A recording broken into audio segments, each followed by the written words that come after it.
കെട്ടിട നിർമ്മാണ തൊഴിലാളി ക്ഷേമനിധി ബോർഡിൽ അംഗങ്ങളായവർക്ക് പ്രതിമാസം 1200 രൂപ വീതമാണ് പെൻഷൻ നൽകുക. ഇന്ന് ആ പെൻഷൻ മുടങ്ങിയിട്ട് 16 മാസമാവും. കൃത്യസമയം മസ്റ്ററിംഗ് ചെയ്യുകയും പെൻഷൻ പുതുക്കുകയും ചെയ്തിട്ടും കഴിഞ്ഞ 1.5 വർഷമായി പെൻഷൻ തുക ലഭിക്കുന്നില്ലെന്നാണ് ഭൂരിഭാഗം പേരുടെയും പരാതി. അംഗങ്ങളിൽ ഭൂരിഭാഗവും നിത്യരോഗികളാണ്. ഇവർക്ക് ലഭിക്കേണ്ട മറ്റ് ആനുകൂല്യങ്ങളും ബോർഡ് നൽകുന്നില്ല. നമ്മളുടെ പ്രതികരണം ഒന്ന് കേട്ടുവരാം. നമ്മളെല്ലാം രോഗികളാണ്. ഗുളിക വാങ്ങിക്കാനും വലിയ സാമ്പത്തികം ഇത് പ്രതീക്ഷിച്ചൊക്കെ ഇരിക്കും. ഇത് ഉള്ളതുകൊണ്ട് പഞ്ചായത്തിന് 600 രൂപയുണ്ട്, അല്ലെങ്കിൽ അത് 1600 കിട്ടുമായിരുന്നു. സ്കിൻ്റെ കംപ്ലൈൻ്റ് ഉണ്ട്. ഞാൻ മെഡിക്കൽ കോളേജിൽ പോയിക്കൊണ്ടിരിക്കുകയാണ്. അതിൻ്റെ ഗുളിക കഴിക്കാനും പിന്നെ BP ഉണ്ട്, ഷുഗറുണ്ട്. ഇത് കിട്ടുമെന്ന് പ്രതീക്ഷിച്ചിരിക്കുന്നു. പക്ഷേ ഇതുകൊണ്ട് ഒരു കാര്യം നടക്കില്ല. ഞാൻ വന്നിട്ട് 2 പ്രാവശ്യം ഇത് 5 പ്ലാസ്റ്റർ കഴിഞ്ഞ ആളാണ്. മനസ്സിലായില്ലേ? നമുക്കൊന്നും വേറെ കൂലി വില ചെയ്യാനൊന്നും പറ്റുന്നില്ല. ക്ഷേമ പെൻഷൻ 18 മാസം ഞങ്ങൾക്ക് കിട്ടാറുണ്ട്. 18 മാസം. ഇവരിപ്പോൾ 1600 കൊടുത്തിട്ട് പറയണ അന്ന് അവർ 600 അല്ലേ തന്നെ ഞങ്ങൾ തരുകയല്ലേ എന്ന് പറഞ്ഞ് ഇവര് ചുമ്മാ കുറ്റപ്പെടുത്തലാണ്. വർഷം തോറും പുതുക്കണം. 8 മാസത്തെ പെൻഷൻ കിട്ടാനുണ്ട്. അതൊന്നും കിട്ടിയിട്ടില്ല. അങ്ങനെ നമ്മളിങ്ങനെയെങ്കിലും ജീവിക്കുന്നു.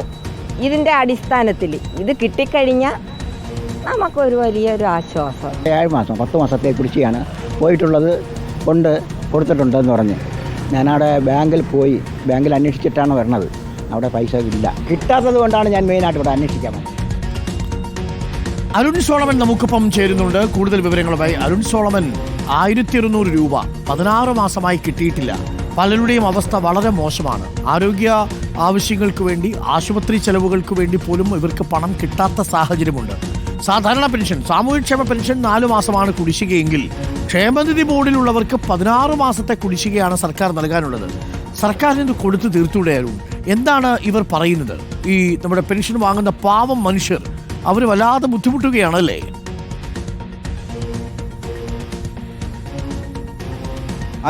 അരുൺ പറഞ്ഞു നിർത്തിയിരുന്ന തന്നെ ഞാൻ തുടങ്ങാം. കാരണം ഈ സാമൂഹിക ക്ഷേമനിധി പെൻഷൻ കിട്ടുമ്പോഴും ഈ പെൻഷൻ കിട്ടുന്നില്ല എന്നുള്ളത് തന്നെയാണ് പ്രധാന ആരോപണം. കാരണം 60 വയസ്സിന് മുകളിലുള്ളവരാണ് ഭൂരിഭാഗം പേർക്കും ഈ പെൻഷൻ നൽകി വരുന്നത് പ്രധാനമായും. പക്ഷേ പലരുടെയും പെൻഷൻ മുടങ്ങിയിട്ട് 16ഉം 18ഉം മാസമായി എന്നുള്ളതാണ്. വളരെ ഗുരുതരമായിട്ടുള്ള ഒരു അനാസ്ഥയാണ് സർക്കാരിൻ്റെ ഭാഗത്തു നിന്ന് ഉണ്ടായിരിക്കുന്നു എന്നുള്ളതാണ്.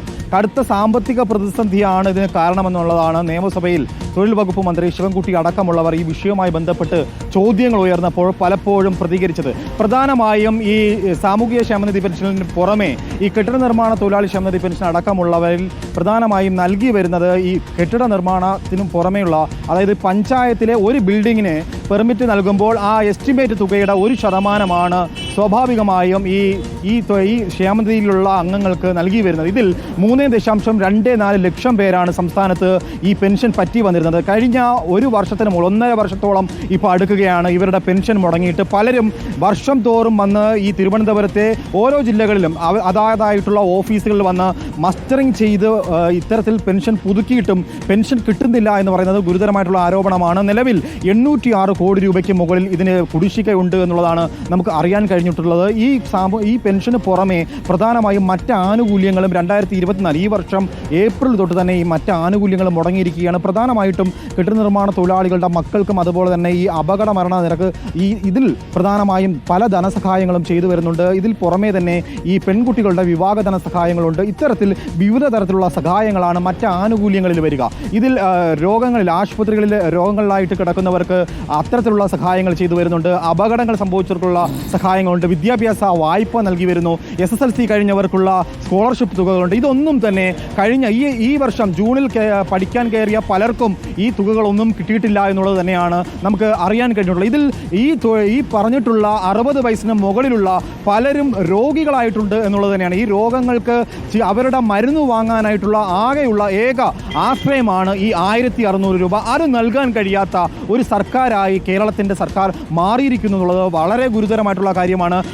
നമ്മൾ സംസാരിച്ച പലരും പറയുന്നത് അവർ ഒരു ദിവസം ഇവിടെ വന്ന് മസ്റ്ററിംഗ് ചെയ്യാൻ തന്നെ പലരും തിരുവനന്തപുരത്തെ ഈ ഓഫീസിലെത്തുമ്പോൾ തന്നെ ഏകദേശം 200 രൂപയോളം വരുന്നു. ഓട്ടോ പിടിച്ച് തമ്പാനൂർ ഇറങ്ങി ഓട്ടോ പിടിച്ചാണ് തൈക്കാടുള്ള ഈ ഓഫീസിലെത്തുന്നത്. അത്തരത്തിൽ വളരെ ക്ഷീണിതരായിട്ടുള്ള മനുഷ്യന്മാരാണ് പലരും ഈ ഓഫീസിൽ വന്ന് പെൻഷൻ പുതുക്കുന്നത്. ഇത്തരത്തിൽ പുതുക്കിയിട്ട് പോലും പെൻഷൻ കിട്ടാത്ത ഒരു അവസ്ഥയിലേക്ക് സംസ്ഥാനം കടന്നുപോയിട്ട് 1.5 വർഷത്തിന് മുകളിലായി. ഇതിനൊരു പരിഹാരം എന്താണെന്ന് എൽദോസ് അടക്കമുള്ള പല MLA മാരും, എൽദോസ് കുന്നപ്പള്ളി അടക്കമുള്ള MLA മാർ നിയമസഭയിൽ പല ആവർത്തി ചോദിച്ചപ്പോഴും പ്രധാനമായും പറയുന്നത് ഇൻഫർമേഷൻ കേരള മിഷൻ ഇതിനു വേണ്ടി ഒരു സോഫ്റ്റ്വെയർ നിലവിൽ വികസിപ്പിച്ചിട്ടുണ്ട്. ഈ സോഫ്റ്റ്വെയർ മുഖേന ഈ സെസ് പിരിച്ചെടുക്കാൻ കഴിയും. 2024 തുടക്കത്തിൽ ജനുവരി മാസം വരെ 400 കോടിയോളം രൂപ ഈ സെസ്സിൽ പിരിച്ചെടുക്കാനുള്ള ഉത്തരവാദിത്വം തൊഴിൽ വകുപ്പിനായിരുന്നു.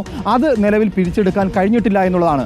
ഈ ഒരു മാസം ഈ കെട്ടിട നിർമ്മാണ തൊഴിലാളി ക്ഷേമനിധി പെൻഷൻ കൊടുക്കണമെങ്കിൽ ഏകദേശം 62 കോടിയോളം രൂപ ഇതിന് ആവശ്യമുണ്ട്. ഈ 62 കോടി രൂപയിൽ 30 കോടിയോളം രൂപ മാത്രമേ സെസ്സിൽ നിന്ന് മാത്രം ലഭിക്കുകയുള്ളൂ എന്നാണ് ശിവൻകുട്ടി MLA പറഞ്ഞിട്ടുള്ളത്, ശിവൻകുട്ടി മന്ത്രി പറഞ്ഞിരിക്കുന്നത്. പക്ഷേ ബാക്കി 32 കോടി രൂപ അപ്പോഴും സാമ്പത്തിക പ്രതിസന്ധിയിൽ നിൽക്കുന്നു എന്നുള്ളത് പ്രധാനപ്പെട്ട ഒരു ചോദ്യമാണ്. ആ 32 കോടി രൂപ എവിടെ നിന്നും കണ്ടെത്തും എന്നുള്ളത് മറ്റൊരു ചോദ്യമായിട്ട് അവശേഷിക്കുകയാണ്. കാരണം 72 കോടിയോളം രൂപ പ്രധാനമായും ഈ കെട്ടിട നിർമ്മാണ തൊഴിലാളി ഈ ബോർഡിന് പ്രധാനമായും ആവശ്യമുണ്ട്. ഈ തുകയും എവിടെ നിന്ന് കണ്ടെത്തുമെന്നുള്ളതിൽ പലപ്പോഴും ഉത്തരമില്ലാതെ നിൽക്കുകയാണ്. പ്രധാനമായും സാമ്പത്തിക പ്രതിസന്ധിയാണെന്ന് പല ആവർത്തി സംസ്ഥാന സർക്കാരും തൊഴിൽ വകുപ്പ് മന്ത്രിയും അതുപോലെ തന്നെ MP രാജേഷ് അടക്കമുള്ളവർ പറയുമ്പോഴും ഇതിനൊരു പരിഹാരം കാണാൻ ഇതുവരെയും കഴിഞ്ഞിട്ടില്ല.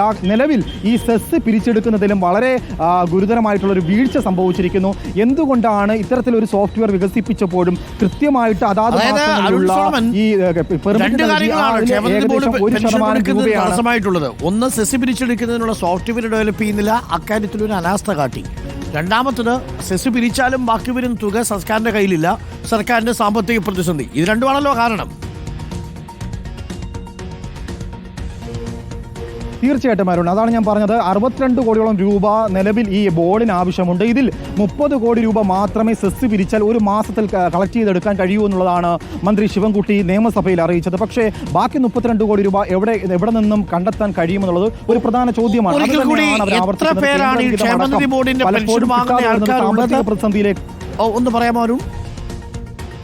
നിലവിൽ അരുൺ സംസ്ഥാനത്ത് 3.24 ലക്ഷം പേരാണ് നിലവിൽ പെൻഷൻ പറ്റുന്നത്. ഇതിൽ 20 ലക്ഷത്തിന് മുകളിൽ അംഗങ്ങളുള്ള ഒരു ബോർഡാണ് ഈ ക്ഷേമനിധി ബോർഡ്. ഇതിൽ 3.24 ലക്ഷം പേര് ഇപ്പോൾ പെൻഷൻ പറ്റി വരികയാണ്. ഇതാണ് ഏറ്റവും പ്രധാനപ്പെട്ട കാര്യം. Thank you Arun Solomon. പ്രിയപ്പെട്ട പ്രേക്ഷകർക്ക് അറിയാമല്ലോ, സാമൂഹ്യക്ഷേമ പെൻഷൻ 4 മാസത്തെ കുടിശ്ശികയുണ്ട്. അത് അടുത്ത വർഷം 2 ഗഡുക്കളായിട്ടൊക്കെ കൊടുത്തു തീർക്കും എന്നാണ് സർക്കാർ പറയുന്നത്. പക്ഷേ ക്ഷേമനിധി ബോർഡിലെ പെൻഷൻ ഏകദേശം 3 ലക്ഷത്തോളം ആളുകൾക്ക് ഇപ്പോൾ പെൻഷൻ കൊടുക്കണം. മാസം 1600 രൂപ വീതം. 62 കോടി രൂപ ഒരു മാസം വേണം. 806 കോടി രൂപ കുടിശ്ശികയായി. 16 മാസമായിട്ട് ക്ഷേമനിധി ബോർഡ് പെൻഷൻ വിതരണം ചെയ്യുന്നില്ല. സാധാരണക്കാരായ മനുഷ്യരാണ്, അസുഖം വരുന്ന മനുഷ്യരാണ്. അവർക്ക് ചെലവ് നോക്കണം, ആരോഗ്യം നോക്കണം, ആശുപത്രിയിൽ പോയി മരുന്ന് വാങ്ങണം. എന്തിനേറെ വണ്ടി കയറാൻ പോലുമുള്ള പൈസയില്ല. 1-2 മാസമല്ല, 16 മാസമായി. സർക്കാർ ശ്രദ്ധിക്കണം. സെസ് പിരിച്ചെടുക്കാനുള്ള സോഫ്റ്റ്വെയർ ഡെവലപ്പ് ചെയ്യുമെന്ന് പറഞ്ഞു. എവിടെ എത്തി? പിരിച്ചെടുക്കുന്നുണ്ടോ? അതിനുശേഷം കൊടുക്കേണ്ട പണം സർക്കാർ നീക്കിവെക്കുന്നുണ്ടോ? എന്തുകൊണ്ടാണ് 16 മാസം ക്ഷേമനിധി ബോർഡിൽ പെൻഷൻ കൊടുക്കാത്തത്? സർക്കാർ മറുപടി പറയേണ്ട വിഷയമാണ്. സാധാരണക്കാരായ മനുഷ്യരാണ്. അവരെ ഇനിയും അവരുടെ ക്ഷമ പരിശോധിക്കരുത് എന്ന് മാത്രമേ നമുക്ക് പറയാനുള്ളൂ.